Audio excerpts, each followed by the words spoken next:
Let's destroy some lies. Let's destroy some devils here. You have heard about ego. You have heard about religions and practices that teaches you have to sort of make your ego go to the side, or even kill your ego, try to destroy your ego. Well, I come to prove that those are doctrines of devils, those are doctrines of demons, and here is why. So you have to look up what is the meaning of ego. You look it up. Okay, this is maybe not the best place to look it up, but you know, the quickest way you can look it up, you look it up on the internet, and the first thing that pops up, you get some answers, and obviously not all answers are 100% true, but still, you know, it's defining what the word is saying, what you have decided what the word is saying. So it means the self, especially as distinct from the world and other selves. Okay, so it makes you an entity, separate, not separated, but different in a way from everybody else. So you would be a creation, a part of a creation. In psychoanalysis, the division of the psyche that is conscious most immediately controls thoughts and behavior, and is most in touch with external reality. So it defines that if you have an ego, well, that's good. That means that you have the ability to something that controls thoughts and behaviors, and is in touch with external reality. So if you have an ego, then you can be in touch with external reality. External reality. Number 3, an exaggerated sense of self-importance, conceit. Surely this is what the most people come down to say, that, well, if you're ego, you just think about yourself. Well, if you didn't think anything about yourself, how could you think about anyone else? If you didn't think about yourself to be strong and wise and good enough to help others, to love yourself so that you can love others, how can you love others? How could you help others? You would be like those monks, you know, or those yogis. They look so thin, they're just sitting all day meditating, claiming they have peace, but they would not be able to help anyone, and their wisdom is not helping anyone. They don't have the wisdom. They have not come to the truth. They don't have the truth. And so their hatred towards themselves have instead let in demons trying to destroy them, to take them away from life. And it has taken them away from life. They're not enjoying life. They say that they are enjoying it by trying to teach others the same thing, to destroy themselves, to do nothing. So they're just doing nothing. They are destroyed. You know, the devil has already destroyed them. He doesn't have to make people lie about them. He doesn't have to play with them. The devil doesn't have to lie about them, because they are already in the lie. They've already been destroyed. Number 4, appropriate pride in oneself, self-esteem. Well, obviously pride comes before destruction. Pride is not ego. Pride is something that you need to put aside, though. Pride is not good for you. But self-esteem is still something you need, because Jesus also said you need to be bold. How can you be bold if you don't have any self-esteem at all? So not having self-esteem is demonic. It's something demonic trying to diminish you, because you are made in the image of God. You're fiercely made, you're perfectly made by God. Okay. Number 5, the I, that which feels, acts and thinks any person's self, considered as essentially the same in all persons. This use of word was introduced by Descartes, and has long been current in general literature. Okay, the I. Jesus said, I am, for those who have ears to hear. Number 6. The conscious and permanent subject of all psychical experiences, whether held to be directly known or the product of reflective thoughts. The subject consciously considered as I by a person, opposed to non-ego. So here's why you have a problem today also, because people go around and they claim that they don't want to be, mentioned as he or she, but it or something like that. They try to come out with their own pronouns, and so they have lost their true identity. They don't no longer know who they are, and so they try to find another identity outside of creation, because the demons wants to mock God. The devil wants to mock God's creation.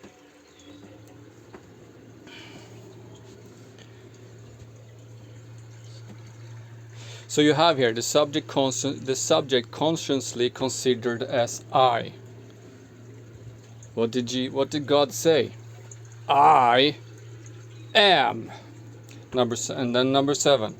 The one of the 3 parts of a person's psychic apparatus that mediates consciously between the drives of the ID and the realities of the external physical and social environment, by integrating perceptions of the external world and organizing the reactions to it, contrasted with the ID and superego. So you get through this that you need an ego. You need an ego to be able to interact in the realities of the external physical and social environment, by integrating perceptions of the external world and organizing the reactions to it. And that's what you see, for example, with the yogis and those who try to kill the ego, Hinduism and all, and whatever religion or person who tries to tell you that you have to kill the ego or put it aside. Look at those people. They don't have a life. Jesus said, I am the way, the truth, and the life. He brings life more abundantly when the thief has tried to come to kill, steal, and destroy. And he steals your health, he steals your time, he steals your money, he steals whatever he can steal that would give you life abundantly, even in this world. And you see, that's where you also see he gives it what he steals, he gives it to his people. He blesses his children. The devil blesses his children. Anyone who has come to Christ knows that before you came to Christ, you were blessed with many things. Things that might have led you into sin, but you still had a choice not to sin. You were still getting by in the world. And you think that just because you come to Christ that you would become a poor man, just because certain people in the world has painted Jesus to be a poor man. That's not the case. What Jesus rather tried to tell you is that you're not supposed to take bribes, you're not supposed to be a corrupt leader, you're not supposed to be bought by money, by corruptions. You're not supposed to sell your soul, for example, to lie for money. That's what Jesus tried to tell you. And we have the last one, egotism. Okay, so egotism is what many people relate to when you say ego, and that would be, they think about the pride one who just thinks it's just about them, it's not just about them all the time. But those who think so, those actually who say so about others, that they just think about themselves, they're just doing what they self want. Well, they are egotistic.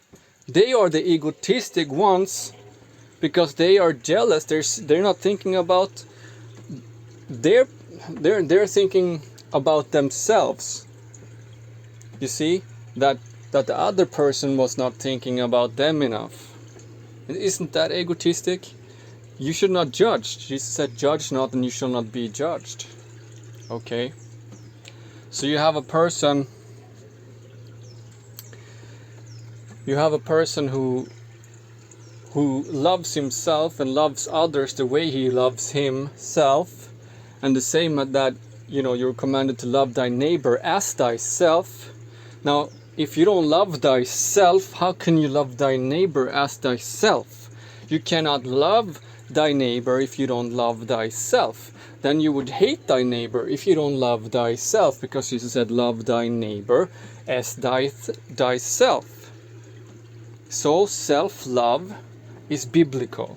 Many say that, well, that's not, you can't love they try to bring up, Satan trying to bring up this verse that, well, in the end many will be lovers of themselves. Yeah, and they try to say that that's something bad, because they have been taught by doctrines of devils and doctrines of demons. That's why Jesus has to come back a second time to destroy the works of the devil. That's why in this last time, many are lovers of themselves.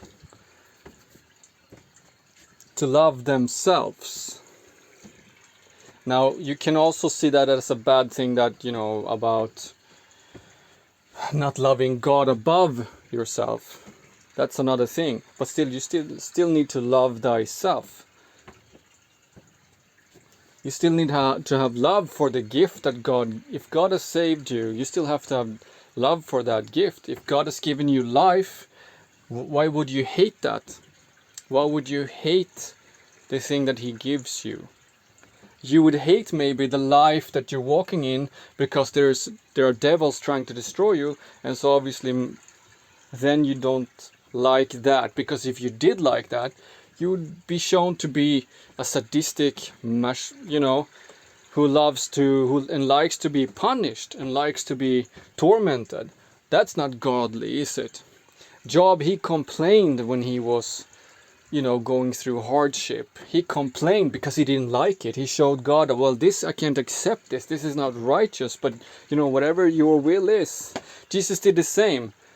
I let this cup pass me by, but if it let be so, let thy will be done, Father. He said that it has to be the Father's will. But still, you complain if there's something wrong done against you. Otherwise, how can you be righteous? Otherwise, how can you claim that you know what is right and what is wrong? If you don't love thyself, how can you help and love someone else?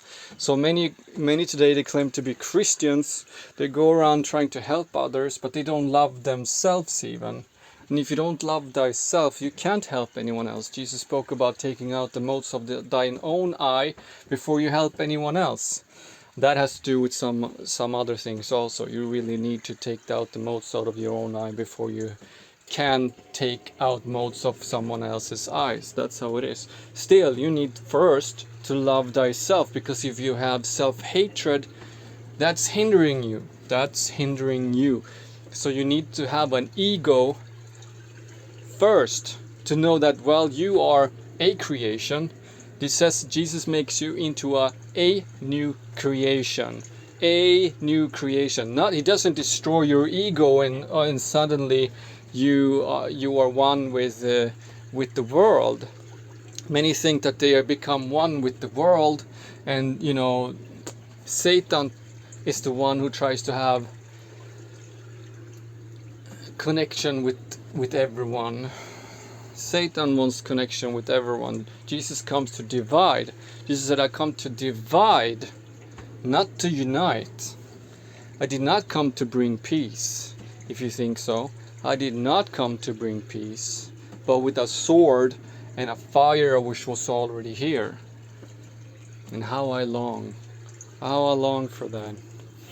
Still, you need to fight the devil and he shall flee from you. The devil wants you to destroy your own ego, and he does it subtle. He sends persons into your life to seduce you to follow their ways, their religion and their practices, and bit by bit they try to make you fall away from the truth, and that way you believe it.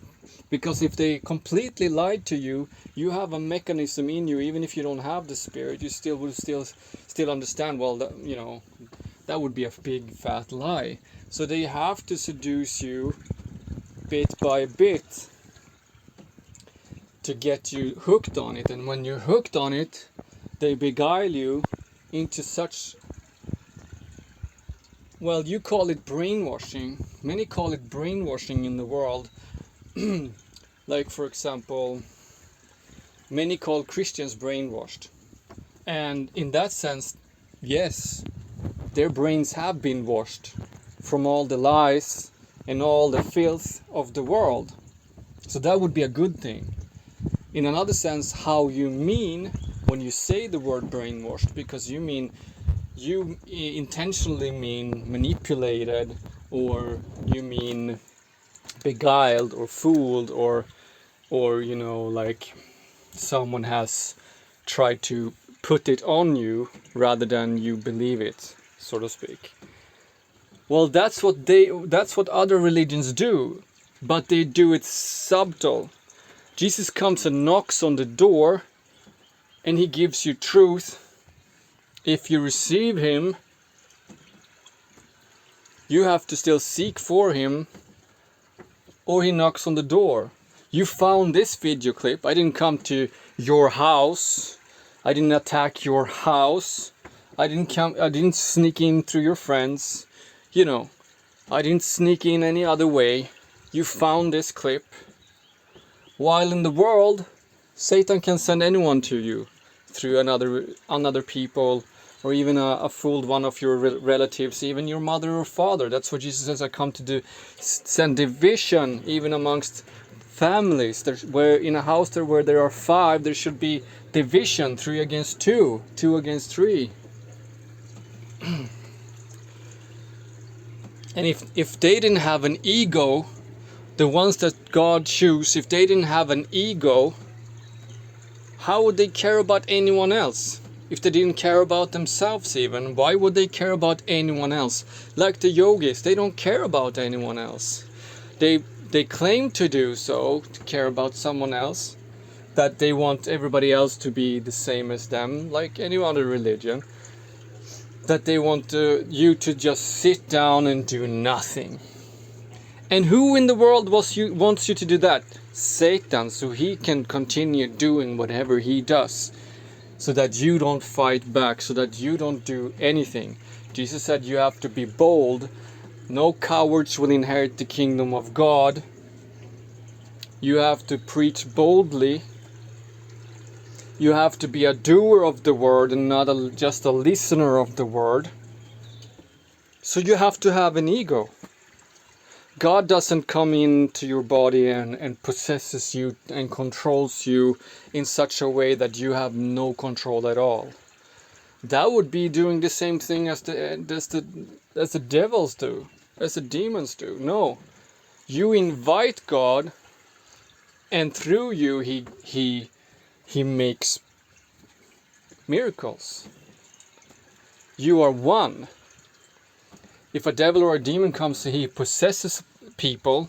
They no longer have their ego. They have the ego of the devils, of the demons.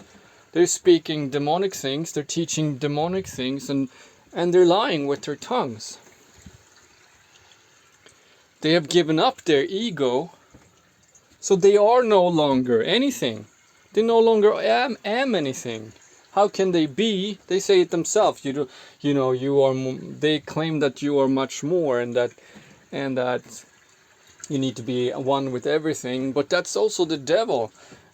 Why would you want to be one with the liar? No, you can't. Because if you are, then you are part of the liar. There is no lies in the truth. You can't be in both. There's no possible way. If you are a liar, if you are with the liar, then you are outside of the truth. You are on the outside of truth. Jesus said, I am the way, the truth, and the life. There can be no lies in the truth. None whatsoever. That's why Jesus said, or why it says that Jesus comes for a bride without spots, wrinkles, without deceit on their tongue, in their mouths. Because if they have lies and deceit in their mouth, they're not with the truth, because you get a new tongue. You get a new tongue. And I'm not speaking about tongues as the devil wants you to believe, where you just speak gibberish. That's following the Quran. You know, the Arabic in the desert, they sound like these turkeys. That's why they call turkeys. They sound like a turkey when they claim to be speaking to God. You have heard that calling the women and the men are doing, mostly women. You've heard that. That's their way of speaking they claim is speaking in tongues. That's what many Christians are being fooled to do today. But it says bridle your tongue. How can you bridle your tongue if you're speaking gibberish that you don't understand? That's the doctrine of Paul, and Paul is a Pharisee, just like the ones in the desert. You gotta have an ego, otherwise you're gonna let that turkey take you over.